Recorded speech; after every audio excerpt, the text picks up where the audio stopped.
தியானத்துக்கு எடுத்த ஒரு அருமையான வேத பகுதி பேதுரு எழுதின 1 நிருபம். அல்லையா, அப்போஸ்தலனாகிய பேதுரு எழுதின 1 நிருபத்தை 4 அதிகாரத்தை 12 வசனம் சில வசனங்கள் நம்ம தியானிக்க வரோம். இல்லையா, 1 பேதுரு 4:12 முதல் 19 வரையில வசனங்கள்.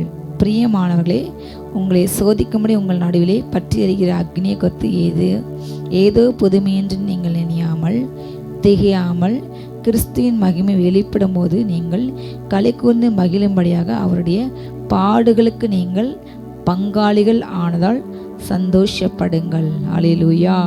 நீங்கள் கிறிஸ்து நாமத்து நிமித்தம் நிந்திக்கப்பட்டால் பாக்கியவான்கள். ஏனென்றால் தேவனுடைய ஆவியாகிய மகிமையுள்ள ஆவியானவர் உங்கள் மேல் தங்கி இருக்கின்றார். அவர்களாலே தூஷிக்கப்படுகின்றார், உங்களாலே மகிமைப்படுகின்றார். அல்லேலூயா. இயேசு கிறிஸ்துவின் இரத்தத்தால் கழுவப்பட்டு அவரை தெய்வம் என்று ஏற்றுக்கொண்ட ஒவ்வொரு பிள்ளைங்களுக்கும் அநேக பாடுகள் வழியாக தேவனுடைய ராஜ்யத்திலே பிரவேசிக்க வேண்டும். இது எழுதப்பட்ட விதி. அல்லேலூயா. ஆண்டவரை ஏற்றுக்கொண்டால் முதலாவது எதிர்ப்பு எங்கிருந்து வரும்? குடும்பத்திலிருந்து. ஆண்டவர் அறியாத புறஜாதிகள் என்றால் கண்டிப்பாக குடும்பத்தில் அவங்க எதிர்ப்பாங்க, வீட்டை விட்டு விரட்டுவாங்க, அவங்களுடைய வருமானத்துக்கு வழியெல்லாம் போகும். அவங்க மூலமாக தொடர்ந்து அவங்களுக்கு அச்சுறுத்தல்கள், பயமுறுத்தல்கள். ஆண்டவருக்கு எளிமை விட முடியாதவரே சொந்த மாம்சத்தில் உள்ளவங்க, சொந்த மாம்ச போராடும் உடனே பிறந்தவர்கள், அவங்க குடும்பத்தை சேர்ந்தவங்க, இவங்க ஏசு ஏற்றுக்கொண்டாங்களா, அந்நிய கடவுளை பின்பற்றாங்க என்று முதலாவதாக குடும்பத்தில் உள்ளவங்க பழி பேசுவாங்க, நிந்திப்பாங்க. இவன் எப்படி முன்னேறான், எப்படி வாழலாம், ஊழியக்கார நம்ம பைபிள் தூக்கிட்டு போகிறாங்க, இவங்க எப்படி முன்னேறுவாங்க என்று பரியாசம் பண்ண, நம்மளை மட்டுப்படுத்த, நம்மளை கீழே விழத்தல பிசாசு முதல்ல யூஸ் பண்ணுற ஆயுதம் சொந்த குடும்பத்தில் உள்ள நபர்கள் மூலமாக. அல்லேலூயா. நீங்கள் ஆனால் எதிர்த்து நின்று பிசாசுக்கு எதிர்த்து நிற்க வேண்டும், ஆண்டவருக்கு கீழ்ப்படிய வேண்டும். அல்லேலூயா.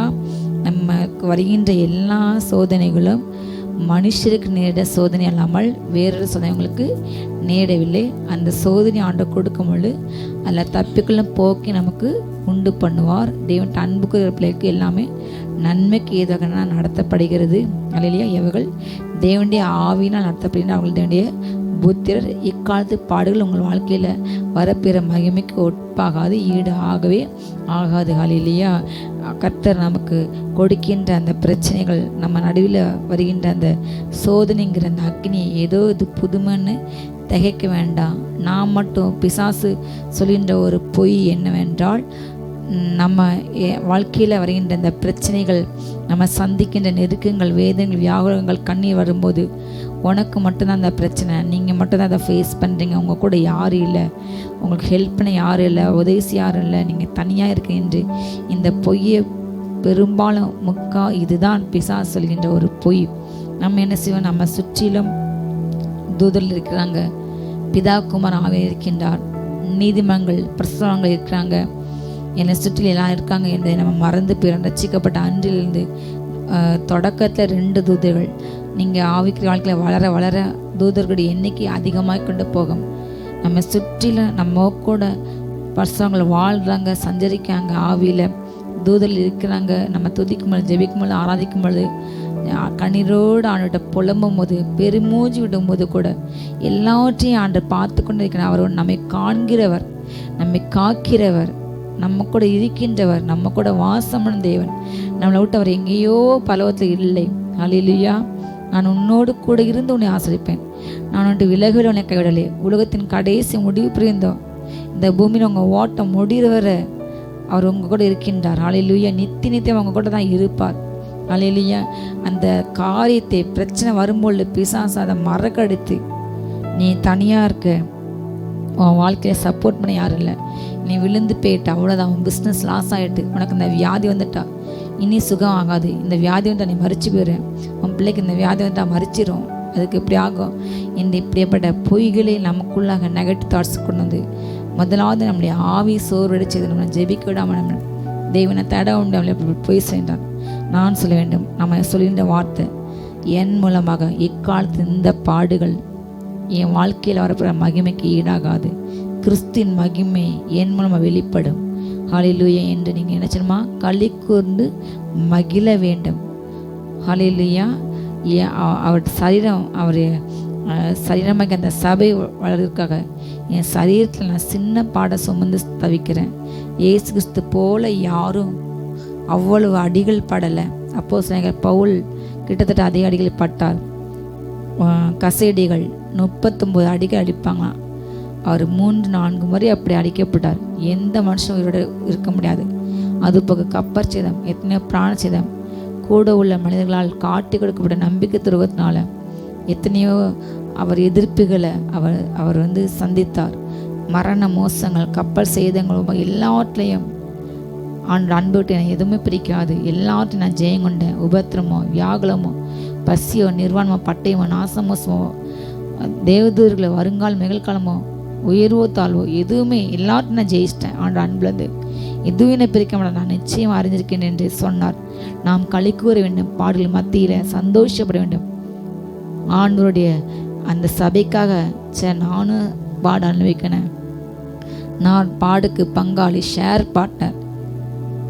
நம்முடைய கணவனுக்கு மனைவி லைஃப் பார்ட்னர், அதே போல் பிஸ்னஸ் பார்ப்பாங்க. பாடலுக்கு நம்ம பார்ட்னர். ஹல்லேலூயா. இயேசுவை போல் பாடுபட்டால் இயேசுவை போல் ஆள முடியும். அவரோடு கூட பாடல்களை நீங்கள் சகித்தால் அவரோட கூட நித்தியமாக ஆளுகை செய்ய போகிறீங்க. ஹல்லேலூயா. நம்ம களி கூர்ந்து மகிழ வேண்டும்.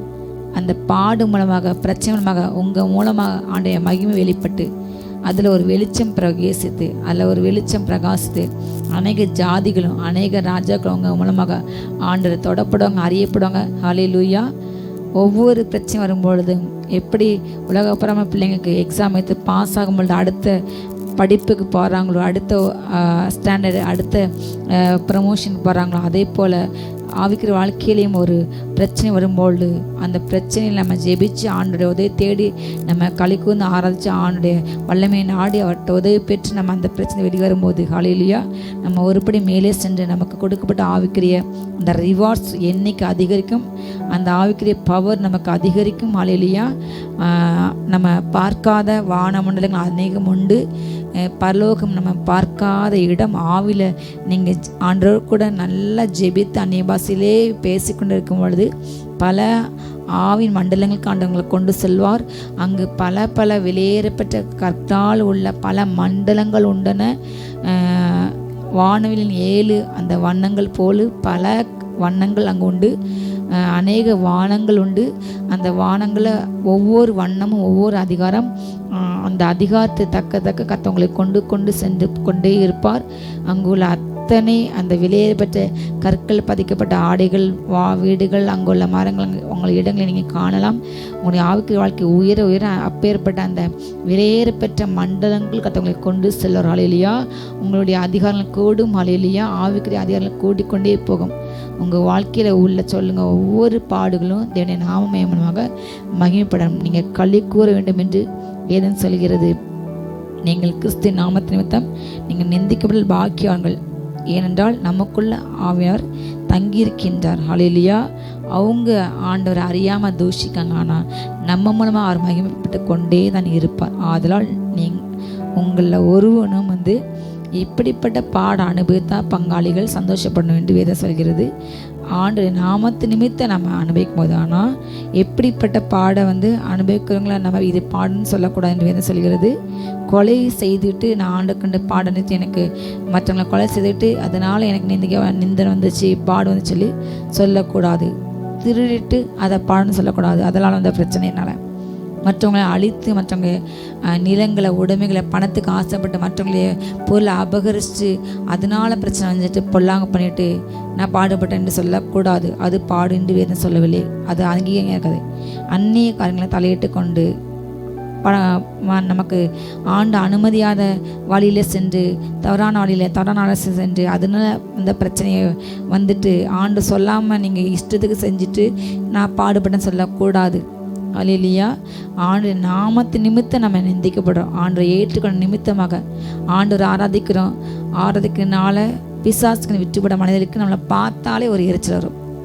அவங்களுக்கு நம்ம எது செஞ்சாலும் பிடிக்காது, நம்ம நடந்தாலும் பிடிக்காது, சிரித்தாலும் பிடிக்காது, வெளியில் பணம் பிடிக்காது, நல்லா ஆடு ஓட்டினாலும் சாப்பிடாலும் நம்ம சந்தோஷமாக இருந்தால் ஜெபித்தா பாடினா துதிச்சா எல்லாத்துக்கும் நம்மளை பார்த்து அது எரிச்சல் பட்டு அந்த ஆவி என்ன பண்ணிகிட்ருக்கோமா ஆபாசமாக பேசிட்டு திட்டிக்கிட்டே இருக்கும். இப்படிப்பட்ட ஒரு ஆவியை குடும்பங்களில் அநேகர் மிளக்கரிய செய்கிறது. நம்மளை சுற்றி இப்படிப்பட்ட மத்திங்களை தான் கர்த்தர் நம்மளை வாழ வைத்திருக்கின்றார். நம்ம கலங்கக்கூடாது. அந்த ஆவி எப்படி எரித்து கட்டி அந்த வாயை எப்படி மூட வேண்டும், அதிகாரமுள்ள இயேசு நாமத்தால் நம்ம அதை கட்டி எரிக்கணும். அப்படிப்பட்ட ஆவிகளை நம்ம என்ன செய்யணும், நமக்கு காலு கீழே கொண்டு வேண்டும். அந்த ஆவியை நம்ம அடக்க வேண்டும், அதட்ட வேண்டும். பவுல் அப்போஸ்தலன் ஊழியம் செய்யும் நாட்களில் ஒரு குறி சொல்ல ஆவி அவர் பின்னாடி வந்து அவரை பற்றி வந்து புகழ்ந்து தான் பேசிச்சு. நான் நிறைய நேரம் முதல்லலாம் யோசித்திருக்கேன், அவர் வந்து தூஷிக்கல, எதுவுமே செய்யலை, ஏன் இவர் இப்படி அதட்டார் என்று. ஆனால் வந்து அந்த பிசாசு வந்து வஞ்சக புகழ்ச்சி மாதிரி பண்ணினது. நீ தான் பெரிய ஆள், ஒன்றா போல இல்லைன்னு சொல்லி அவரை பெருமை கொள்ள வைத்து ஆணுடைய வார்த்தையை விட்டு நீ இப்போ அதே மாதிரி அந்த பெருமை அவருக்குள்ளே கொண்டு வர செய்து ஆணுடைய அன்பை விட்டு பிரிக்க பார்த்து அந்த பெருமை வந்தால் விழுந்து போயிடுவாங்க, ஆண்டுடைய வல்லமை குறைஞ்சி போயிடும். இப்படிப்பட்ட அந்த மாதிரி அது இன்டைரக்டாக அவர் புகழ்ந்த மாதிரி புகழ்ந்தது. உடனே வாயை அதட்டினார். ஏசு நம்ம வாய் கட்டப்பட்டு பொல்லாத பிசாசு போய் நம்ம இனம் கொண்டுகள் உண்டு. பிசாசு பிடிச்சவங்க வந்து நம்மளை ஒரு பக்கம் தூஷிப்பாங்க, அப்படி ஒரு வெரைட்டி உண்டு. ஆனால் ஒரு பக்கம் பிசாசு நிறைய மனிதர்களை அனுப்பி உங்களை மாதிரி யாரும் ஊழியம் பண்ண முடியாது, உங்களை மாதிரி யாரும் பிரசங்கம் பண்ண முடியாது, உங்களை மாதிரி யாரும் பாட்டு பண்ண முடியாது என்று புகழ வைக்கும். நம்ம புகழ்ச்சிக்கும் மயங்கக்கூடாது. இந்த காலை வாங்கி இந்த காலை போட்டு போயிட்டே இருக்கணும், அதை விட்டுறணும். அதே போல் இகழ்ச்சி வந்தாலும் இந்த காலை வாங்கி அந்த காலை விட்டு வெளியே விட வேண்டும். அல்லேலூயா. எது நடந்தாலும் நாமம் அவர் ஏன் மூலமாக மகிமைப்படணும், அவர் தான் போற்றப்படணும், அவர் தான் கனத்துக்கு மகிமைக்கு பாத்திரம். உங்களை வணங்கையோ ஆராதிக்கையோ உங்களை பெருமையை பேசையோ நீங்கள் அனுமதி கொடுக்கக்கூடாது. பிசாசோட அது சூழ்ச்சி. அந்த பெருமை லூசிபர் விழுந்தது பெருமையினால் விழுந்தான். ஆண்டுக்கு மேலே நான் ஏறுவேன், அவர் உட்கார்ந்து இடத்துல நானும் உட்கார, அவரை மாதிரி எல்லாரும் என்னை வணங்க வைப்பேன் என்று. அந்த காரியங்கள் உங்களுக்கு இருக்கக்கூடாது. ஹல்லேலூயா. பெருமை உள்ள நபர்களுக்கு கர்த்தர் என்றைக்குமே இருத்து தான் இருப்பார். உங்களை எவ்வளோ நீங்கள் தாழ்த்தீங்களோ உங்களுக்கு கிருபை மேலே கிருபை உண்டாகி கொண்டு இருக்கும். என்னை போல் யாரும் பிரசங்கம் பண்ண முடியாது, என்னை போல் ஜெபிக்கணும் என்று அந்த ஆவிக்குரிய பெருமை இன்றைக்கு இருக்கக்கூடாது. இன்றைக்கு அநேகருக்குள்ள இன்றைக்கு ஆவிக்குரிய வட்டாரங்களில் இந்த பெருமை அதிகமாக இருக்கிறது. சிறு ஊழியங்களே, சிறு நபர்கள், சின்ன சின்னவர்களை வந்து ரொம்ப தாக்கி அவங்கள என்ன பண்ணுறாங்க, அவங்களுக்கு என்ன முடியும், எங்களை போல முடியுமா என்று பெரிய பெரிய ஊழியங்களை பண்ணிடுறாங்க. பெரிய பெரிய கூட்டம் நடத்துறவங்களாம் அதிகமாக இன்றைக்கு இந்த ஆவிக்குரிய பெருமை ஆவிக்குரிய வட்டாரங்களில் தலைவிர்த்து ஆடுகிறது. இது அந்திகிறிஸ்து ஆவி என்பது கூட அவங்களுக்கு அறிவு இன்றைக்கு இல்லை. ஆவிக்குரிய வாழ்க்கையில் முன்னேறணும், பிசாசு தந்திரம் எதுன்னு தெரியணும், ஆண்டப்போல தாழ்மையாக இருக்கணும், தன்னை 10 பேர் புகழ்ந்தா அவங்களுக்கு ஒரு பெருமை. அந்த புகழ்ச்சி விரும்பக்கூடாது. நீங்கள் வீண் புகழ்ச்சி விரும்பக்கூடாது. ஒரு மேலே ஒரு பொறாமை கொள்ளக்கூடாது. ஒருவரை விட மற்றவங்க கனம்பரம் எண்ணணும். ஒருவரே மற்றவங்களோட அற்பம் எண்ணக்கூடாது. கர்த்தர் அறிவிக்கின்ற காரியங்கள் அப்படி செய்துவிட்டு பாடுபட்டால் அது பாடு என்று அங்கீகரிக்கப்பட மாட்டாது. ஹல்லேலூயா. நியாயத்திற்கு முதலாவது எங்கே தொடங்குறது, ஒருவன் கிறிஸ்துவனா இருப்பதனால் பாடுபட்டால் வெட்கப்படாமல் இருந்து அது நிமித்தம் தேவனை என்னச்சுன்னா மகிழ்பட்டானும். எனக்கு இந்த பாடு வந்துட்டு ஐயோ ஆண்டரை நான் ஜெபிச்சு ஆராதிச்சு எனக்கு எப்படி என்று அவன் என்ன வெட்கப்பட்டு கலங்கி போகக்கூடாது. அன்று என் வாழ்க்கையில் இந்த பாடம் வந்து கஸ்தோத்து, இந்த பாடம்லாம் எனக்கு ஒரு பாடத்தை கற்றுத்தாங்க, நான் மகிமைப்படட்டும், நான் வெளியே வரணும். ஒவ்வொரு பிரச்சனை உங்கள் வாழ்க்கை வரும்போது சொல்லுங்கள், நான் இந்த பிரச்சனை வெளியே வருவேன் கண்டிப்பாக. ஹல்லேலூயா. கர்த்தர் எனக்கு விடுதலை கொடுப்பார். இந்த வியாதியிலேருந்து, இந்த பிரச்சனைலேருந்து, இந்த கடன்லேருந்து, இந்த நெருக்கத்திலேருந்து நான் வெளியே வருவேன், நான் உயர்வேன், நான் மேம்படுவேன். கர்த்தர் என்னை உயர்த்துவார், என்னை விடுதலை பண்ணுவார் என்று அறிக்கையிடுங்க, சொல்லுங்கள், உங்கள் வாயை சொல்லுங்கள். ஹல்லேலூயா. எந்த பிரச்சனையிலையும் மூழ்க கர்த்தர் உங்களுக்கு அனுமதி கொடுக்கவில்லை. நீ தண்ணீர்களை கடனா உங்கள் கூட அவர் இருக்கார். தீ நடுவில் நீங்கள் நடந்தாலும் அதை அவிக்க முடியாது, உங்களை பக்கத்தில் இருக்கார், தொட முடியாது. எப்பேற்பட்ட ஆறோ கடலோ ஜலமோ உங்களை மூழ்கடிக்க நினைத்தாலும் மூழ்காது. ஹல்லேலூயா. அதை கண்ட்ரோல் பண்ணிக்கிற கர்த்தர் உங்கள் கூட இருக்கிறார் என்பதை நீங்கள் நினைவில் கொள்ளுங்கள். காற்றையும் கடலையும் அதட்டினவர். பிரச்சனைகள் வாழ்க்கையில் எப்போவுமே இருக்க கர்த்தர் அனுமதி கொடுக்க மாட்டார். ஒரு காலம் வரும் அந்த பிரச்சனைகளை மாறும். விசுவாசிக்க நம்புங்க, சொல்லுங்கள். ஹல்லேலூயா.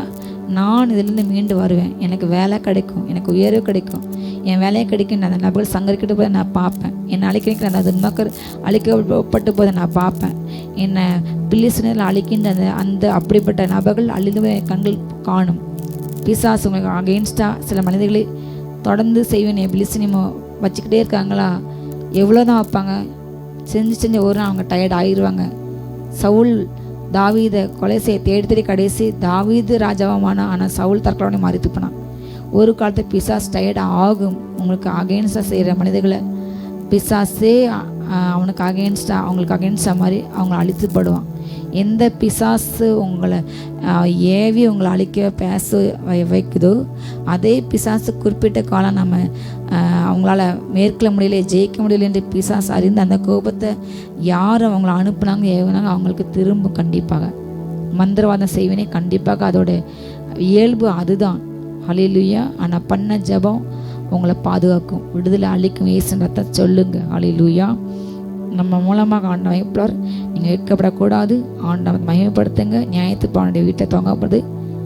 முதல்ல ஆண்டவர் அவருடைய வீட்டில் தான் நியாயத்தை தொடங்குகின்றார். அவருடைய வீட்டை சரி பண்ணுவார். தேவனுக்கு விரோதமான பகைகள், மாம்ச காரியங்கள், பெருமைகள் எல்லாவற்றையும் அழைத்து போடுவோம். நீதிமான ரட்சிக்கூட அரிது. அப்போ பக்தியில் தான் அவன் எங்கே நிற்பான். ஆகியால் தேவனுடைய சித்தத்தின்படி பாடு அனுபவிக்கிறவர்கள் நன்மை செய்கிறவங்க தங்கள் ஆத்மாக்களை உண்மையில சிருஷ்டிக்கத்தை அவருக்கு ஒப்பு கொடுக்கக்கூடும். தேவனுடைய நாமத்து நிமித்தம் சித்தத்து நிமித்தம் நான் பாட அனுபவிக்க வேண்டும். ஹல்லேலூயா. அவர் நாமத்தினால அவரை ஏற்றுக்கொண்ட, அவரை ஆராதிக்கின்ற, அவருக்கென்று வாழ்கிறேன், பரிசுத்தமாக நினைக்கிறேன், வார்த்தையினுடைய வாழ நினைக்கிறேன், அதனால் எனக்கு துன்பம் வந்து என்று சொன்னால் கர்த்தர் அதை ஏற்றுக்கொள்வார். அப்படியே அனுபவிக்கிற நீங்கள் பாட அனுபவிக்க நீங்கள் நன்மை செய்ய வேண்டும், தீமை செய்யக்கூடாது. நீங்கள் உங்கள் காரியத்தை செய்து கொண்டே இருங்க. ஊழியம் செய்யுங்க, துதிங்க, ஆராதிங்க. பிசாசு அது பக்கம் ஒரு பக்கம் அலறிக்கிட்டே இருக்கட்டும். அதோட வேலை அலறுது, மற்றவங்க கெடுக்கிறது. அது செய்கிற காரியத்துக்கு கண்டிப்பாக தண்டனை கொடுப்பார், நியாயத்தீர்ப்பு கொடுப்பார். ஆனால் நீங்கள் உங்கள் ஆத்மா உண்மையிலே சிருஷ்டிக்கர்த்தர், அவர் தான் கண்ட்ரோல் பண்ணுகிறார், அவர் தான் மாற்றுவார். அதை நீங்கள் நம்பி அவர்கிட்ட உங்கள் ஆத்மா ஒப்பு கொடுங்க. கர்த்தர் உங்கள் மூலமாக பெற்று கொண்டே இருப்பார், உங்களை உயர்த்திக்கொண்டே இருப்பார். உங்களுடைய ஆவிக்கு அதிகாரங்கள் கூடிக்கொண்டே இருக்கும். உங்கள் ஆவிக்குரிய வாழ்க்கையில் மறுமலர்ச்சி வந்து கொண்டே இருக்கும். நீங்கள் ஒவ்வொரு நாளும் பலத்தின்மை பலம் அடைவீங்க, ஒவ்வொரு நாள் மகிமை மேல் மகிமை அடைவீங்க. ஒரு நாள் கர்த்தர் வரும்போது அவரோட கூட நித்திய மசியோன்னு காணப்படும். ஹல்லேலூயா. God plus. ஜெபமா ஜெபம்.